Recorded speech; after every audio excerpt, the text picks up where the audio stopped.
DRG Kids। कहानी माँ बनी नौकरानी। विजय, जो आज कलेक्टर था और संपन्न व सम्मानित जीवन जी रहा था, उसका बचपन अनाथ आश्रम में बीता था और उसे कलेक्टर के पद तक पहुंचने के लिए बहुत कड़ा संघर्ष करना पड़ा था।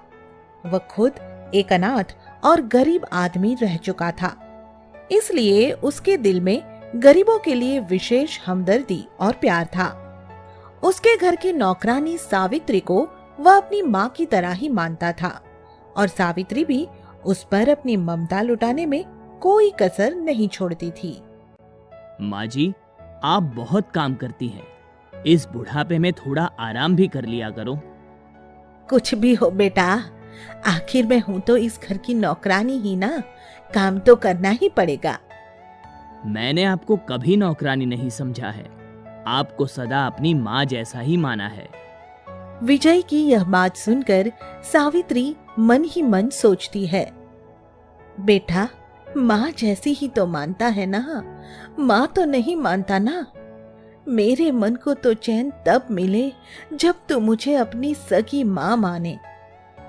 इसके कुछ दिन बाद विजय सुमन नाम की एक लड़की से शादी कर लेता है और सुमन के घर आने पर सावित्री उसके साथ अपनी बहू जैसा बर्ताव करने की कोशिश करती है, जो सुमन को बिल्कुल भी रास नहीं आता है। देखो माँ जी, आप नौकरानी हो और नौकरानी बनकर ही रहिए, हमें अपनी बहू समझने की कोशिश मत किया कीजिए। अरे इसमें क्या है सुमन, ये बुजुर्ग हैं और हम इन्हें अपनी माँ जैसी मानते हैं। वो सब तो ठीक है जी, पर हमारा मन एक नौकरानी को अपनी सास का दर्जा देने को बिल्कुल नहीं मानता। तो ठीक है, मैं आपके घर की नौकरानी बनकर ही रह लूंगी, पर आप दोनों खुश रहिए। उस दिन के बाद सावित्री कुछ उदास और चुपचाप रहने लगती है, मगर विजय के प्रति उसकी देखभाल और ममता में किसी प्रकार की कमी नहीं आती। सुमन को उसका यह व्यवहार भी पसंद नहीं आता है और इस कारण भी उसके मन में सावित्री के प्रति गहरी नफरत पैदा होने लगती है। अरे विजय बेटा, ये देखो मैंने तुम्हारे लिए स्पेशल खीर बनाई है, जरा चक्कर तो देखो। मैंने खाकर देखी है माँ जी, कुछ खास नहीं बनी है। कल रसोई मैं देखूंगी, आप बर्तन और साफ सफाई का काम देखना, समझी? सुमन की यह बात सुनकर सावित्री और विजय दोनों ही चुप हो जाते हैं और इसके साथ ही सुमन सावित्री को अपने घर से निकालने का पक्का निश्चय कर लेती है। तुझे तो मैं देख लूंगी बुढ़िया, कितने दिन और इनकी माँ बनने की कोशिश करती है। उस दिन के बाद सुमन उसे और अधिक परेशान करना शुरू कर देती है और फिर एक दिन सावित्री खुद ही उनका घर छोड़कर चली जाती है। मगर सावित्री घर छोड़ जाने पर भी विजय के मोह से छूट नहीं पाती। वह रोज ही उनके घर के सामने दूर सड़क पर खड़ी हो जाती और आते जाते हुए विजय को निहारती रहती। इसके साथ ही वह, आपके साहब कैसे है बेटा, खूब भले चंगे है ना? हाँ, सब ठीक ठाक है। और वो उनकी पत्नी? वो भी भली चंगी है। बड़ी अच्छी बात बेटा, ईश्वर उन दोनों को लंबी उम्र दे, उन्हें मेरी उम्र भी लगा दे।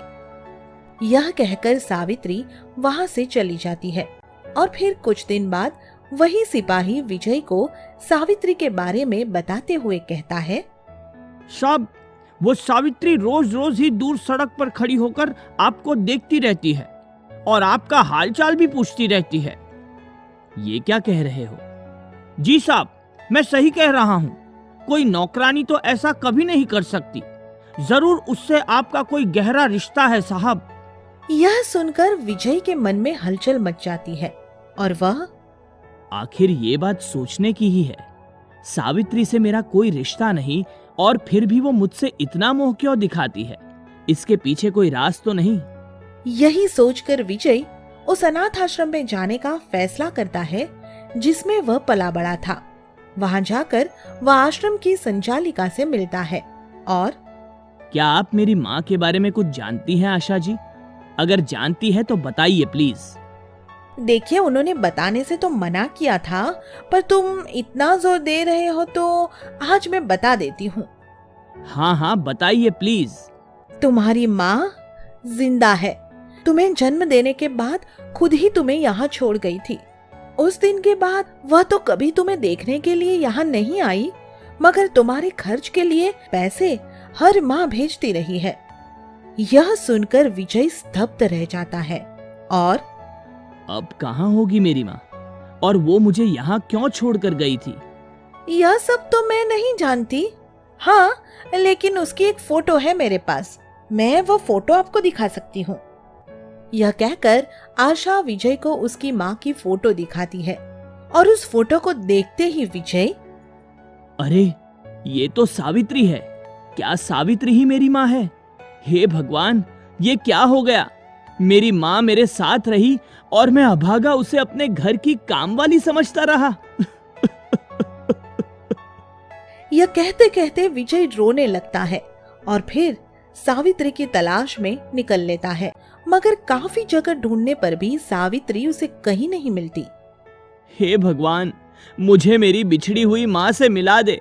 मैं अपनी माँ के लिए तड़प रहा हूँ। इस तरह विजय सावित्री को कई दिनों तक तलाशता रहता है, और फिर एक दिन, साहब, गजब हो गया। क्या गजब हो गया? आपके घर काम करने वाली वो काम वाली बुढ़िया एक सड़क दुर्घटना में गंभीर रूप से घायल हो गई है और किसी लावारिस की तरह सरकारी अस्पताल में पड़ी है। ये क्या कह रहे हो? मैं सच कह रहा हूँ साहब, बड़ी फूटी तकदीर है उस बेचारी बुढ़िया की। ये सुनते ही विजय तुरंत अस्पताल पहुंच जाता है और सावित्री से लिपट कर रोने लगता है। माँ, तुमने मेरे साथ ऐसा क्यों किया? मेरे पास रहकर भी मुझे सच क्यों नहीं बताया माँ? मैं मजबूर थी मेरे बच्चे। ऐसी क्या मजबूरी थी माँ, जो तुमने मुझे जन्म देते ही अपने से दूर कर दिया, और बाद में मेरे साथ रहकर भी मुझसे एक बार भी ये नहीं कहा कि मैं तेरी सगी माँ हूँ। विजय के बार बार यही सवाल करने पर सावित्री उसे सच बताने पर विवश हो जाती है और उसे बताती है, मैं बिन बिहाई माँ थी बेटा, इसलिए मुझे तुम्हें अपने कलेजे को टुकड़े को अपने से अलग करना पड़ा, और कोई चारा भी तो ना था मेरे लाल। पर तुम्हारे साथ ये सब कैसे हुआ माँ? तुम्हारे पिता की अचानक मौत हो जाने के कारण बेटा। उसके उपरांत सावित्री विजय को पूरी सच्चाई बता देती है और वह सावित्री को अपने घर ले आता है।